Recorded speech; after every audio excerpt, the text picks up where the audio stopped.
6'3", 265 pounds, pure muscle, born from the planet Krypton. Obviously, I'm not talking about myself. This man can shoot lasers from his eyes.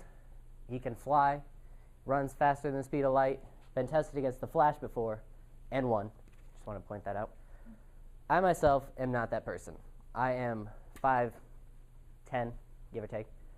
Mostly muscle, if I could give myself that too. I can run a solid 5-second 40, and the most I can do with my eyes is wink. So I'm not a superhero, but who says I can't be? Be right back.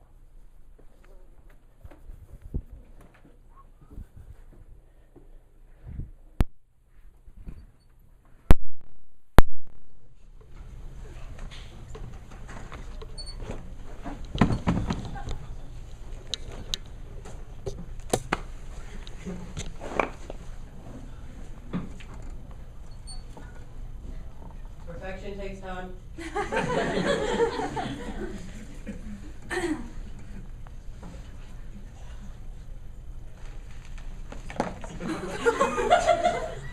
are my clothes.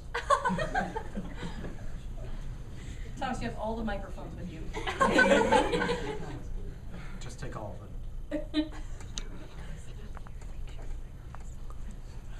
Superheroes are born every day. My story starts in... Did you just take the mic? Oh, man, I did.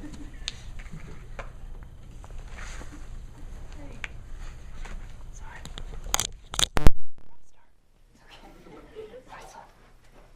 Thanks, Hey Pig. Superheroes are born every day. My story starts in 8th grade. And if many of you know me, I have quite the story to tell. 8th grade, I was given quite the obstacle task of overcoming a crazy thing called cancer. And I know, as I look in your faces out here in the audience, you'd say, Thomas doesn't look like a kid who struggles with that. And it's because I don't anymore, but I did. And I was struck with non-Hodgkin's lymphoma in 8th grade, and it was a difficult thing to come through. But what I always found able to get through this was through superheroes. I love superheroes, and I've grown up loving them. And I've just kind of adopted a persona of Superman, as you can see. And it started when I was in Riley Hospital, Riley, downtown Indianapolis. In Riley, I was given a task, overcome and push through. And it was difficult. You can't just do that without a want and a drive, inspiration. So what inspired me? As I said, it was superheroes. A nurse came in my room halfway through my chemotherapy treatment. She said, Thomas, you're one of the best kids we've had here. You're one of the oldest kids we've had here also. You're a role model for these kids, and we just love what you do here. You bring a smile. It's hard to do when you're down and out like that. But I was told that I did. So I wanted to keep giving that smile. And so I took on the role of Superman. And as you know, Superman comes from planet Krypton. And Krypton is, for me, my home life. And I lost my home life when I took on cancer. It was really difficult. Superman lost all of Krypton in a deathly explosion of the planet. He lost the whole planet. That was my Krypton. Hard to lose your friends like that. My friends were his parents. He lost his parents. He didn't have his parents anymore. I did have my parents, but I didn't have my friends like I did before I took this on. So it was a little difficult, but everybody has to have something that keeps them going. Superheroes kept me going, and as you can see, I'm still here today to tell the story about it. So, without further ado, I would like to give you to Batman. All right, to keep in tone with Thomas's story, Batman is supposedly 6'4", 240 pounds, and is essentially a 40-year-old man who dresses up as a bat. I am a 17-year-old scrawny kid who is 150 pounds. As I was a kid, I always looked up to superheroes, whether it's like Spider-Man, Power Rangers, and now Batman. I've always looked up to them to give me strength whenever I needed it. I was never diagnosed with cancer or own a really nice Superman suit. I just own a $15 mask that I bought at Party Tree. But when I was a kid, my parents got divorced when I was 3. It's nowhere near as bad as being diagnosed with cancer. Most people don't even remember anything that happens when they're 3 years old, but for me, it was a fairly traumatic experience. I remember stuff that went on vividly, but seeing the Spider-Man comics that my uncle gave me, seeing the early films that went on, helped me cope with the adversity that I faced when I moved to an entirely different town and a different state, and had to.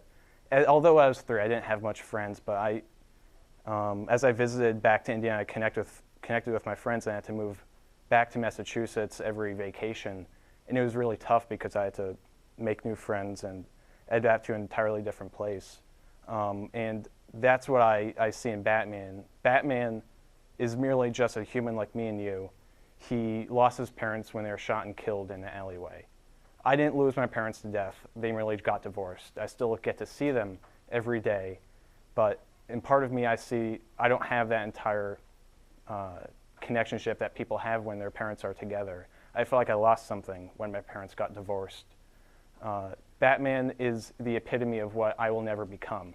I most likely will never be 6'4", being a hulking piece of muscle. I'm probably just going to be like this for the rest of my life, but I'm okay with that. Batman is supposed to be what we aren't. He's what you want to be, what you want to look up to be when you're a kid like me. He's something that you will never achieve, but is in the realm of possibilities of being. So, Julius, I have a question for you today. Why do people connect to superheroes and metaphors and even real-life people that are stronger and come through better after hard circumstances that are stuff that we've gone through also?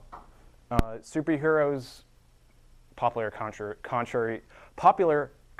to popular belief, they aren't real. They will never be real, but they are simply a metaphor to what we want to achieve, whether it's inspiring hope in Superman or instilling justice in a town. Superheroes are what you would ideally picture you as to be in a perfect world. And as I said, it's not only superheroes. For some people, it could be real people. Parents are often seen as role models of people, but they can also be a source of inspiration and a passion that drives you on to becoming better. For my parents, though, my mom, being that she was partly raised in an African-American home, her biggest role model was Martin Luther King. And she said that her dad was big into the civil rights movements and stuff like that, and he was keeping up with the Rodney Kings and all the fights and breakouts and everything like that. And so they were motivated through other people, real-life people. So it doesn't have to be a superhero that keeps you motivated, but you have to find a source of something that keeps you motivated and keeps you driven to go on with normal activities, with hardships. Either if it's cancer, it's hard, yes. But there's other hard things for other people. I've seen Julius, he said he came through a divorce. That's hard. I haven't dealt with that. I don't know how hard that is. Everybody's got something, though. It could be a loss in the family. It could be a term paper or, those hard finals that you're going to get in U.S. history. It could be anything like that. And you just have to find a source of something just to keep you going. It's about passion. And if you are not passionate about something, it's going to be hard to get through. Julius? I was looking up ways to end this speech.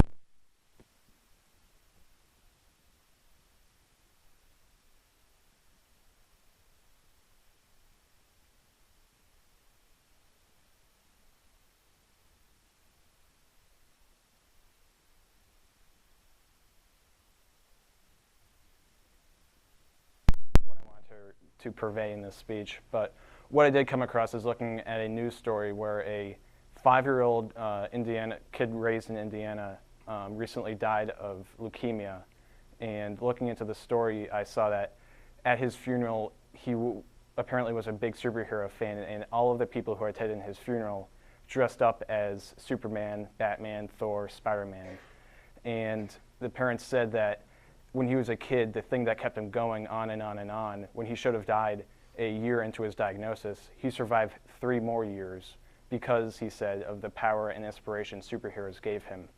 And that's what I want to purvey, is that even if it isn't superheroes, the people who inspire you, whether they're fictional or not, let them motivate you, whether it's conveyed as nerdy or not cool too. Whatever motivates you, let that inspire you. So, Julius, what do you want to leave these people with? Just one quote. If you could think of anything out there from what we've given, from what you already know, what would you want to leave them with right now? To be inspired By what you're passionate about. Thank you.